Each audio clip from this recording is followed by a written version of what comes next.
E nós vamos falar hoje sobre o tempo que nós dedicamos a Deus. O motivo da nossa vida, o motivo da nossa alegria, o motivo do nosso respirar é o Senhor. Amém? Feche seus olhos, vamos orar um pouquinho. Pai, nós te agradecemos, ó Deus, por esse dia glorioso, onde nós celebramos, ó Pai, essa formatura, a vida desses queridos irmãos que estão agora formados nesse discipulado, fazendo parte deste corpo. Meu Deus, e nós sabemos que muito o Senhor tem a acrescentar na vida de cada um deles e também nesta igreja local, onde nós celebramos o Teu nome, a Tua vida. Em nome de Jesus, nós te agradecemos por esse tempo glorioso. Amém.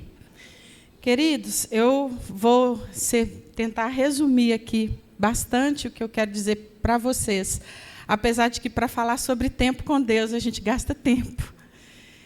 Eu tenho um forno na minha casa. Eu quero começar dizendo isso. E há um tempo esse forno ele parou de esquentar. O propósito do forno é aquecer alimento. Existe um poder no forno que aquece o alimento. Uma vez aquecido, esse alimento está preparado para o consumo, para nos preencher, para nos alimentar. Amém? Vários alimentos podem ser feitos dentro de um forno. Vários. Se a gente tentasse todas as receitas dentro de um forno, ainda assim, você não teria tentado tudo. Porque existe uma infinidade de possibilidades para se usar um forno. Amém, queridos? Mas ele estragou. E ele funciona a eletricidade. E foi feita ali naquele forno, para que ele funcionasse provisoriamente, uma ligação, vamos dizer assim, direta, para que ele funcionasse. Mas, para que ele funcionasse na sua plenitude, precisava de uma peça. Aquela peça mediava o poder que tinha naquele forno, para que ele entregasse para a gente a temperatura correta para o consumo. Mas, na ligação direta, ele esquentava demais e era perigoso. Então, ele só era usado em momentos de urgência. E, mesmo assim, vigiando, porque, caso ultrapassasse um tempo, podia ter uma consequência. Era muito poder aquecedor para entregar ali sem a peça. Então, eu entendi que aquela peça, ela mediava o poder que tinha aquele forno. Então, Deus começou a falar sobre isso comigo. E Ele me disse assim, olha, eu sou como esse forno. Tem muito poder em Deus. Mas um dia, queridos, o homem pecou. E estragou o relacionamento que tinha entre ele e Deus, por causa do pecado. E sabe que, a partir daquele momento, daquela queda, que o homem vivia naquela plenitude antes dessa queda. Gênesis 2:7 fala que Deus criou o homem, e ele se relacionava com aquele homem. Ou seja, era como aquele forno, ele funcionava perfeitamente. E a partir do momento que o pecado acontece, aquele forno ele parou de funcionar como ele poderia, mas ele ainda funcionava. Só que a consequência da falta daquela peça que mediava fazia com que aquele poder tão forte pudesse ter consequências de aquecer demais aquele forno. E sabe que Deus me disse que aquela peça que faltava representava Jesus. Ele era o mediador do poder que vinha do forno para que eu pudesse usar ele com segurança. Amém, queridos? Quando Jesus veio, ele veio para ser esse elemento, vamos dizer assim, onde ele pudesse trazer para nós de novo o acesso, o relacionamento que eu e você precisávamos ter com Deus. E a partir desse relacionamento com Deus, nós somos alimentados. A partir do relacionamento com Deus, tudo que nós precisamos é preenchido dentro de nós. Há uma fome dentro de nós, que somente Jesus Cristo, como mediador, ele pode preencher essa fome. Essa fome nós não encontramos em pessoas, essa fome nós não encontramos em textos, nós não encontramos em vídeos, em filmes, em viagens, nós não encontramos em um lugar físico, mas nós encontramos o que mata essa fome em Jesus Cristo. Amém? A Bíblia diz, e ainda não precisa abrir, que todos estavam na condição de pecadores. Isso está escrito lá em Romanos 5,12. Na Nova Versão Transformadora diz: quando Adão pecou, o pecado entrou no mundo, e com ele a morte, que se estendeu a todos. Porque todos pecaram. Foi isso que aconteceu. Mas lá em Romanos 5,1, depois aquele forno foi arrumado, sabe? E depois que chegou aquela peça, eu já não precisei mais ficar vigiando e nem usando ele só em momentos de urgência. A partir daquele dia, eu pude usar ele com maior liberdade. E aproveitar e usufruir do que ele tinha para mim. Amém, queridos? Vocês estão entendendo? Romanos 5,1 diz: tendo sido, pois, justificados pela fé, temos paz com Deus. Diga assim: eu tenho paz com Deus. E o versículo continua dizendo: por nosso Senhor Jesus Cristo, ou seja, essa paz provém dele. Não adianta a gente tentar procurar essa paz em outro lugar, senão nele. Procurar a paz em outro lugar é perda de tempo. Amém, irmãos? Então, para que eu entre nessa parceria com Deus para usufruir desse propósito divino, eu preciso de realmente ter isso que eu acabei de dizer aqui: parceria, relacionamento e tempo com Deus. E tempo gasta tempo. Amém? Tempo gasta tempo. Tempo gasta dedicação. Tempo fala de entrega. Tempo fala de desligar-se de outras coisas para focar em uma só, que é a que é importante. Amém? É muito ruim a experiência de talvez você precisar, talvez, de um profissional ou conversar com alguém e você perceber que aquela pessoa não está dedicando a você a atenção que o assunto merece. Você já viveu isso? Então, você pensa, mas esse assunto é sério, ele precisa de dedicação, eu preciso da atenção dessa pessoa. E assim é Deus. Deus espera de nós atenção. Afinal de contas, ele resolveu um problema que nem foi ele que causou. Esse estragar dessa peça, vamos dizer assim, como uma simbologia, não foi Deus que causou isso. O que ele tinha para nos oferecer como relacionamento era perfeitamente perfeito. E o homem é que provocou esse problema. E agora, Deus resolve um problema que ele não foi o causador. E ele resolve esse problema entregando a peça de maior valor, que era o próprio filho dele. E esse filho agora resolve o receber desse poder para entregar para a gente. Existe poder que passa por Jesus e chega até mim e a você. Amém? Poder para transformar situações, poder para transformar pensamentos, mentalidades, sabe, queridos, para transformar ideias erradas que foram depositadas na nossa mente pelo pecado. E pensando um pouco mais sobre isso, o Evangelho de João, no capítulo 4, os versos 23 e 24, diz aquele texto muito conhecido, que o Pai está à procura de adoradores.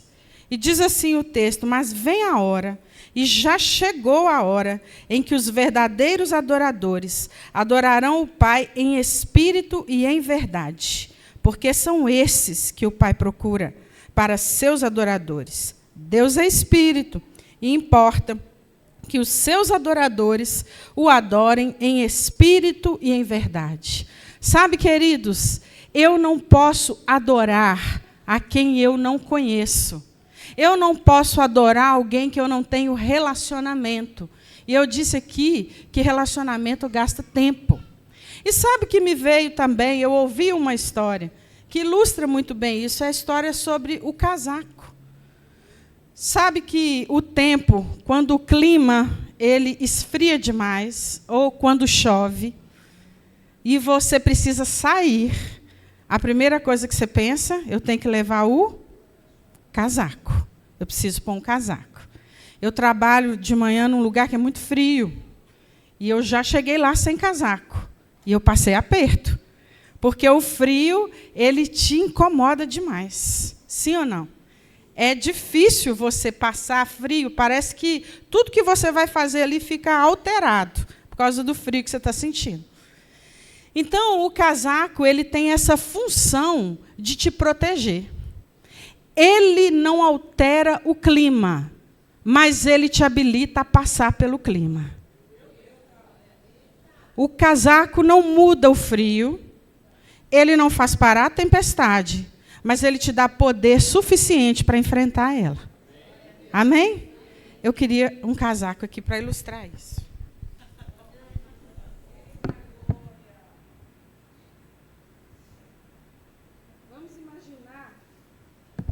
Está bem frio. E eu estava sentindo muito frio, e agora eu coloquei o meu casaco. E agora, queridos, eu posso caminhar, eu posso fazer as minhas atividades, eu posso assentar, eu posso levantar, eu posso atender um telefone, eu posso trabalhar, eu posso fazer todas as coisas que eu preciso fazer. Mas o clima não mudou, não. Mas o casaco, ele me preencheu daquilo que eu preciso. E sabe que a adoração é como se fosse um casaco. A adoração te protege. A adoração não muda a circunstância da sua vida, mas ela te habilita a passar por ela. Amém? A adoração, queridos, ela é como que a proteção num mundo desanimador e desencorajador. Ela é aquilo que te leva a um lugar onde você está plenamente dizendo, tu és o rei, eu não sei como isso vai te desenrolar, mas eu sei que o Senhor vai me ajudar a passar por isso. Amém? Nós precisamos compreender a dimensão do relacionamento com Deus. Então, quando nós ouvimos sobre relacionamento com Deus, isso não tem a ver com simplesmente uma sugestão ou um mero conselho. O relacionamento com Deus, ele fala de algo que vai mudar a sua vida, de ponta cabeça. Amém? Então, adorar mata o egoísmo. Adorar consegue aniquilar das nossas mentes aquilo que o nosso próprio esforço não está conseguindo aniquilar. Mas a adoração consegue. Amém? Você já se pegou numa situação mental onde você mesmo não consegue fazer aquilo parar? Eu já. Eu já me peguei em situações na minha mente onde, por mais que eu me esforçasse, aquilo não estagnava na minha mente, eu não conseguia virar aquela chave. Era o mesmo que eu colocar uma chave que não era daquela porta. Mas, queridos, a adoração te faz tirar o foco daquele problema. A adoração, ela faz você... É como se você estivesse dizendo assim, olha, tudo continua acontecendo, mas eu decido intencionalmente nem pensar nisso. Eu tenho algo mais importante para fazer agora. E o mais importante que nós precisamos fazer para vencer muitas coisas da nossa vida é a adoração. Eu queria que você abrisse agora a sua Bíblia comigo, no Salmo 63, e nós vamos falar um pouco sobre isso. Salmo 63, eu vou ler aqui na Nova Versão Internacional. O salmista, nesse salmo, queridos, ele vai descrever um relacionamento dele com Deus. Então, ele diz o seguinte, Salmo 63, no verso 1, diz, ó Deus, tu és o meu Deus, eu te busco intensamente, a minha alma tem sede de ti, todo o meu ser anseia por ti, numa terra seca, exausta e sem água. Eu queria que a gente parasse aqui um pouquinho. Sabe, irmãos, ele está dizendo assim, olha, eu te busco intensamente. E eu te pergunto nessa manhã, como você tem buscado o Senhor? Qual é a medida, e você sabe dizer isso para você mesmo, da sua busca? Ela é intensa, porque quando eu penso na palavra intensa, eu penso em algo descomunal. Eu penso algo que é importante para mim, mais do que dormir, mais do que comer, mais do que conversar com alguém. Eu te busco intensamente. É algo intencional, é proposital e é forte. É assim que o salmista está descrevendo o relacionamento dele com Deus. E ele continua dizendo, a minha alma, ela tem sede de ti. Nós já sabemos que a alma é o lugar das nossas emoções. Nós já sabemos que a alma é o lugar onde está alojado raciocínios, emoções. E sabe, queridos, que o nosso grande erro é que a nossa alma, muitas vezes, ela não tem sede de Deus, ela tem sede de amigos. Muitas vezes a nossa alma está com sede de conselhos humanos. E nada contra amigos. Muito pelo contrário. A Bíblia diz que o amigo, tem amigo que é mais chegado que irmão. E nós respeitamos e podemos desfrutar da amizade, glória a Deus. Mas a nossa alma, ela não tem que ter sede da amizade. A nossa alma, ela não tem que ter sede de um vídeo, de uma rede social. Ela tem que ter sede de Deus. A sede é de Deus. E o nosso erro, na maioria das nossas decisões, é que no momento que a gente está com os sentimentos mais em guerra, ao invés de a gente ter sede por Deus, a nossa sede ela é canalizada para outra coisa que vai falhar. Porque falha, irmãos. Qualquer outra coisa que não seja Deus não vai conseguir matar a sua sede. Não vai. Vai dar errado. Pode ser o amigo mais sábio do mundo. Pode ser o filme que tem a mensagem mais poderosa que for. Pode ser o livro mais top, o best-seller. Não vai matar sua sede. Não vai. Eu já tentei. Eu estou falando porque eu já tentei. Não mata. A gente continua com sede. Amém? Então ele diz, todo o meu ser anseia por ti numa terra seca, exausta e sem água. É como se ele estivesse dizendo assim, olha, eu estou vivendo coisas difíceis. Terra seca, exausta e sem água. Então eu quero dizer para você nessa manhã, se você está vivendo um momento difícil em alguma área da sua vida, a sua sede, ela tem que ser de Deus. E isso vai ser resolvido. E eu estou liberando nesta manhã uma palavra sobre a minha e a sua vida. Problemas resolvidos. Soluções chegando. A sede sendo aniquilada pela presença de Deus. Então, no verso 2, vamos acompanhar, vamos seguir aí. Ele diz assim, eu quero contemplar-te no santuário e avistar o teu poder e a tua glória. Ele está falando da visão dele. Essa visão aqui, ela é espiritual. Eu quero contemplar-te no santuário. Ou seja, eu quero desfrutar momentos com o Senhor que o meu espírito é que vai ver. Então, eu não quero colocar os meus olhos em coisas. Eu quero colocar os meus olhos no Senhor. É isso que o salmista está dizendo. Eu quero te avistar. Tem como ver Deus fisicamente, assim, igual a gente está vendo um ao outro? Nós somos espírito. Mas nós podemos ver Deus quando nós nos relacionamos com Deus. E é isso que ele está dizendo. Verso 3. Ele diz, o teu amor é melhor que a vida. Por isso, os meus lábios te exaltarão. Queridos, dizer que o amor é melhor do que a vida é abrir mão da vida e dizer o amor é melhor. Eu me lembro de um testemunho que eu li de um jovem norueguês de 17 anos. E ele foi tão tomado pelo amor de Deus que num culto como esse, ele tirou tudo que ele tinha dos bolsos, ele colocou na salva. E quando ele viu que tinha acabado todo o recurso em dinheiro que ele tinha, ele pegou um papelzinho e escreveu assim, e minha vida, e colocou lá dentro. Conta a história que esse jovem, que depois eu posso olhar o nome e passar para vocês, se tornou um missionário, deu de fato a sua vida. O amor tomou conta dele de uma forma tão profunda, que quando ele viu que ele tinha dado tudo de material, ele disse, e minha vida? T.L. Osborne escreveu um livro chamado O Grande Plano do Amor. E nesse livro ele diz que o amor é a grande ideia de Deus.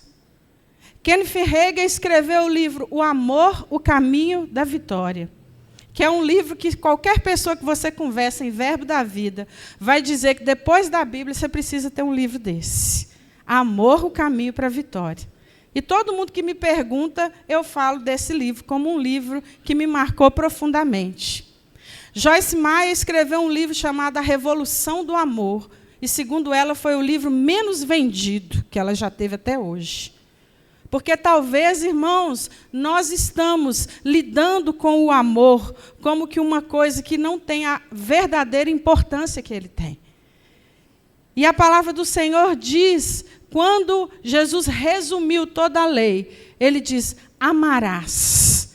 Foi isso que ele diz, amarás ao Senhor, acima de todas as coisas, acima de tudo, acima de todas as preocupações, acima de toda e qualquer circunstância, amarás. Foi isso que ele disse. Então o salmista no verso 3 diz, o teu amor é melhor do que a vida, por isso os meus lábios te exaltarão. Bill Johnson diz no seu livro, Amizade com Deus, que o acesso diário aos propósitos, criatividade, sabedoria e poder que vem do céu passam por entender esse amor. Quando pessoas estão apaixonadas, elas sonham junto. O mesmo acontece no seu relacionamento com Deus. Ele deseja compartilhar com você os segredos do seu coração, pensamentos, planos e propósitos. O Criador do céu e da terra quer sonhar com você. Quem aqui quer sonhar com Deus, irmãos? Eu quero compartilhar os meus sonhos com Deus. Agora, eu tenho sonhos para compartilhar com Ele, mas Ele também tem sonhos para compartilhar comigo. E muitas vezes, eu estava essa semana falando sobre isso, as nossas orações elas já são tão preparadas na nossa mente limitada, e a gente começa a falar com Deus assim de uma maneira, às vezes, tão cronometrada, ou às vezes a gente começa a falar com Deus de um jeito assim já tão rotineiro. Eu quero te convidar nessa manhã para ouvir o que você ora. Comece a escutar o que você fala com Deus, para perceber se esse relacionamento não está mecânico demais, para perceber se esse relacionamento, como eu fiz essa análise e tenho feito ela todos os dias comigo, se esse relacionamento ele não está engessado demais. Às vezes ele está tão limitado, mas não é porque falta poder, sabe, queridos? É porque muitas vezes nós não estamos dando a real importância e talvez escrevendo num papelzinho, e minha vida, e minha vida. As nossas orações, elas podem alcançar em Deus um nível de profundidade, não pela altura, o timbre da nossa voz, não pela beleza das palavras que nós vamos dizer, não por um relógio que está rodando o cronômetro na ordem decrescente, mas pela sinceridade do nosso coração, pela simplicidade do que nós estamos entregando ali. Sabe que quando você se relaciona com um amigo, uma pessoa da sua família, você percebe sinceridade nela, é algo divino, é divino. Quando alguém conversa com você e você vê a sinceridade nas palavras e nos olhos daquela pessoa, e ela não se importa em ser outra coisa a não ser ela mesma. E a Bíblia diz no Evangelho de João que Deus está procurando esse tipo de gente. Esses adoradores, que o adora de verdade, com a sua verdade, sendo você. Como diz a doutora Caroline Cliff, o seu perfeito você, sendo só você. É esses que Deus tem procurado, que nós lemos aqui, João 4. Ele procura adoradores, que o adorem de verdade. Vamos seguir aí, queridos. Verso 5. A minha alma ficará satisfeita como de rico banquete. Com lábios jubilosos a minha boca te louvará. Então o salmista, ele está dizendo aqui para nós, eu disse aqui de uma sede da alma, no início aqui do texto. Uma alma com sede que só vai buscar em Deus. Agora, no verso 5, ele traz uma resposta para o que ele diz. Ele diz, a minha alma ficará satisfeita. Então, satisfeito é o quê? Satisfeito. Satisfeito é no nível equilibrado. Satisfeito fala de um nível onde já não tem mais falta. Quando você está satisfeito, você não tem falta. Quando você está satisfeito, não precisa de mais nada. Quando você está satisfeito, você está pleno. Plenitude é satisfação. E o verso 5 diz, a minha alma agora está satisfeita. Então, o relacionamento com Deus, ele não só me protege, como nós vimos o exemplo aqui do casaco, mas ele te satisfaz. Ele te satisfaz. Se você tem medo, o relacionamento com Deus te satisfaz, o medo vai embora. Porque a palavra diz que o verdadeiro amor lança fora o medo. Se você sente ansioso em algum momento, o relacionamento com Deus te satisfaz. A ansiedade vai embora. E ela dá lugar à confiança. E a confiança, ela descansa. Amém, queridos? A minha alma ficará satisfeita como um rico banquete. Ou seja, tudo que eu preciso. Tudo que eu preciso em todas as áreas. Porque banquete, quando eu penso no banquete, eu penso em uma mesa que tem coisas que eu não vou aguentar. Sim ou não? A beleza de um banquete é tanta que eu vou experimentar uma pequena parte dele. E o resto eu vou só contemplar. É isso que Deus faz com a gente.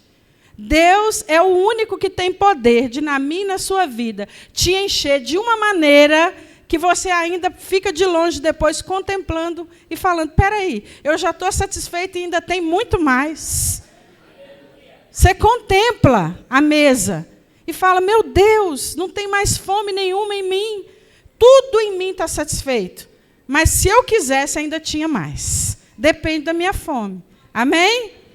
Depende da minha fome. Verso 6. Quando me deito, lembro-me de ti. Penso em ti durante as vigílias da noite. E eu quero te perguntar, o que você tem pensado nos segundos antes de deitar? Sabe que fizeram uma pesquisa sobre a hora de deitar.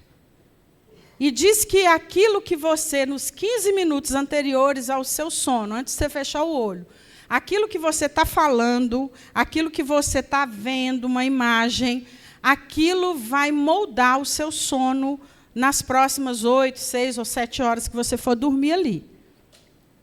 Então, muitas vezes, nós sonhamos com coisas que a gente viu ou conversou minutos antes de dormir. Repara bem para você ver. Depois que eu vi esse estudo, eu fui reparar. Às vezes, eu estava falando de uma coisa nada a ver e sonhava com outra coisa, mais nada a ver ainda. Não é assim? Você sonha com um envelope que tem perna e sai voando, uma coisa que não tem nada a ver. Mas, às vezes, você falou sobre envelope, você viu o envelope, né? Você leu sobre o envelope, e aí você vai sonhar com o bendito do envelope. Mas o salmista fala, quando me deito, lembro-me de ti.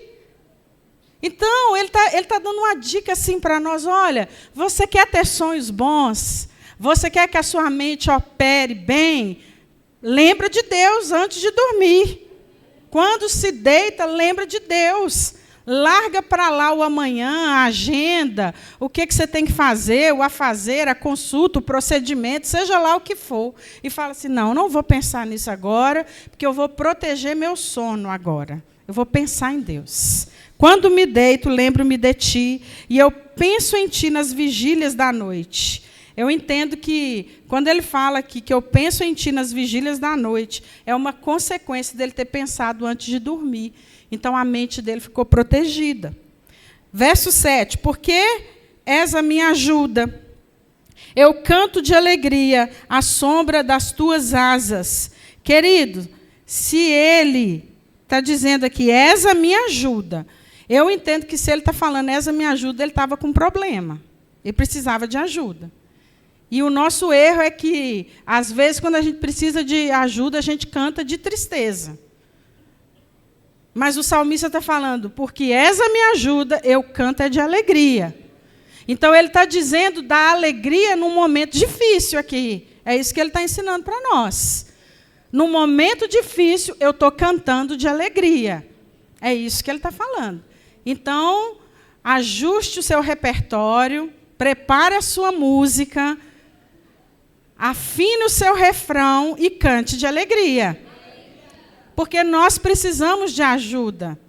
Nós estamos sempre precisando de ajuda, porque nós dependemos de Deus. Amém? Afinal de contas, graças a Deus por Jesus Cristo, nós não somos independentes.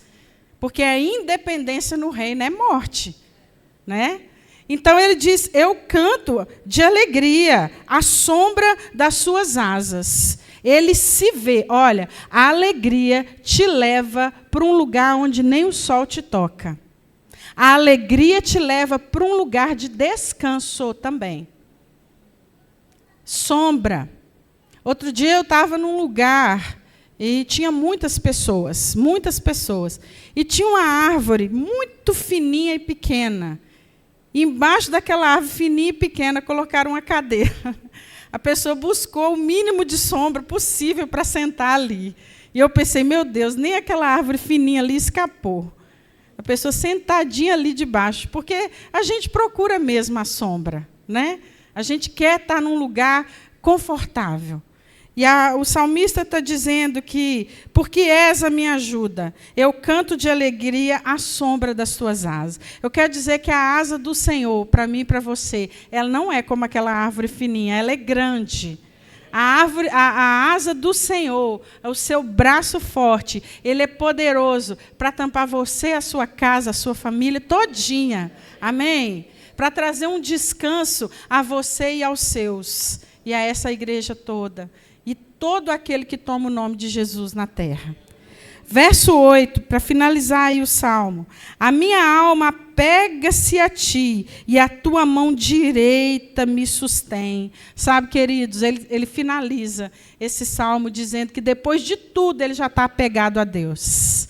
O nosso relacionamento com Deus, ele pode, se a gente quiser. Quem aqui quer? Eu quero. Ele pode tomar uma proporção onde a gente fica apegado. Você já viu alguém apegado? Outro dia eu tentei pegar um desses muitos nenéns que tem aí na igreja, e ele era apegado demais com a mãe, não quis vir. Apegado. E eu brinquei, eu fiz gesto, não adiantou, não vinha, porque é apegado. A Bíblia está dizendo, a minha alma se apega a ti.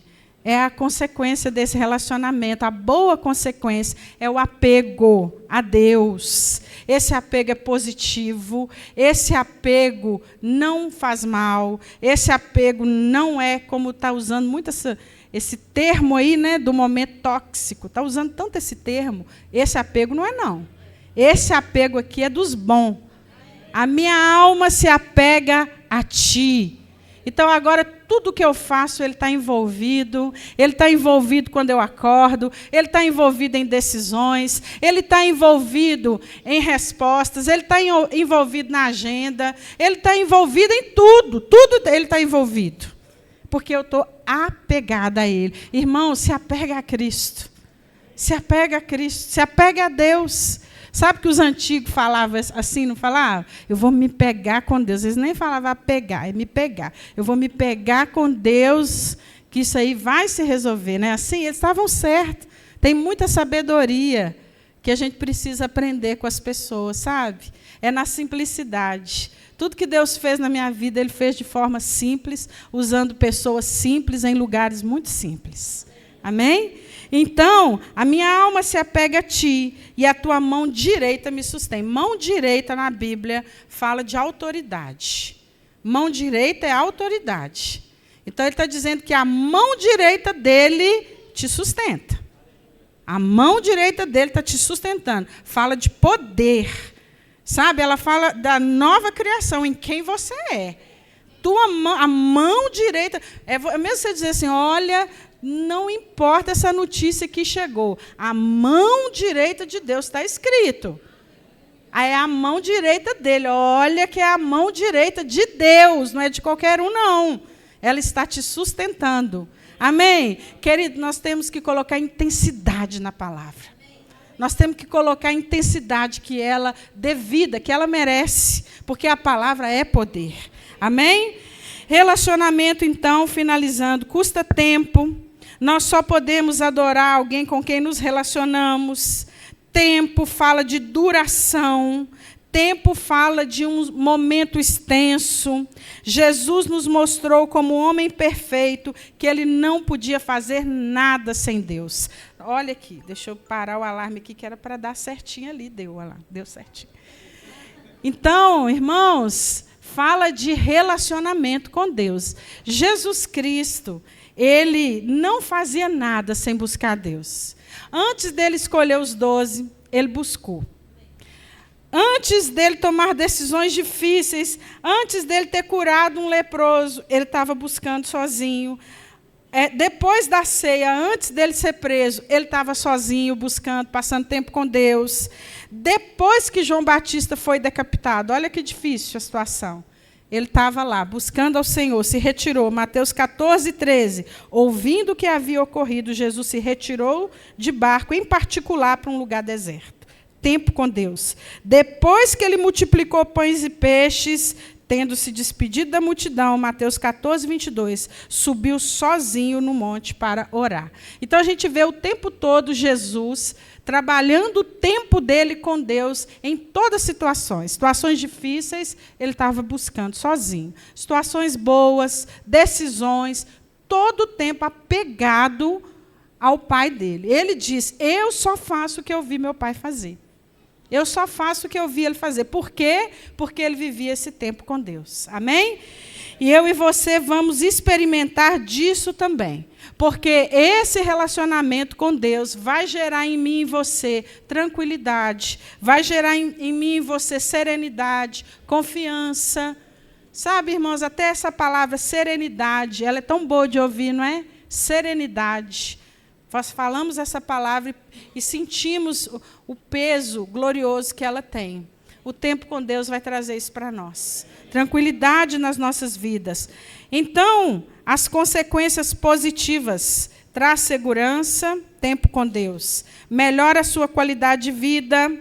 Aprimora a sua comunicação. Força para enfrentar desafios. Vai recebendo aí, irmãos. Decisões assertivas.